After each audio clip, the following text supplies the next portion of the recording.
In today's video, I'm going to teach you how to close a period and lock dates in Xero. If you want to stop changes from being made to past accounting periods, Xero gives you a simple way to do that using lock dates. This is especially useful when you've finished reconciling a month, completed reporting, or want to make sure earlier transactions are no longer edited by mistake. In this walkthrough, I will show you exactly where to find those settings and how to apply them properly. To begin, open Xero and sign in to your account. Once you are logged in, go to the top menu and select Accounting. A drop-down menu will appear and from there, choose Accounting Settings.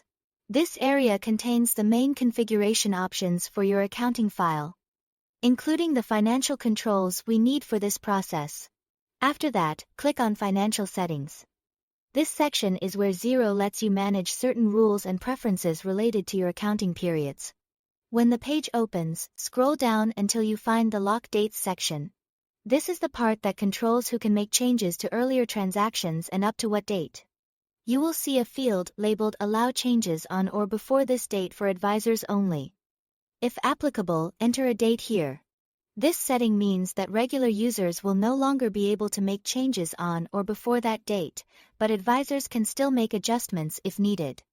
This can be helpful if you want to restrict day-to-day users while still leaving some flexibility for year-end corrections or professional review. Next, enter a date in the Prevent All Changes on or before this date field. This is the stronger lock.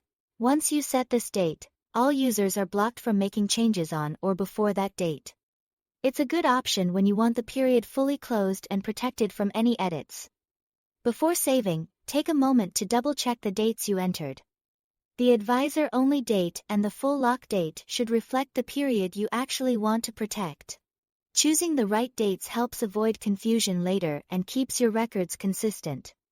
When everything looks correct, click Save to lock the period. Xero will then apply those date restrictions to your organization. That's all to it. Thanks for watching.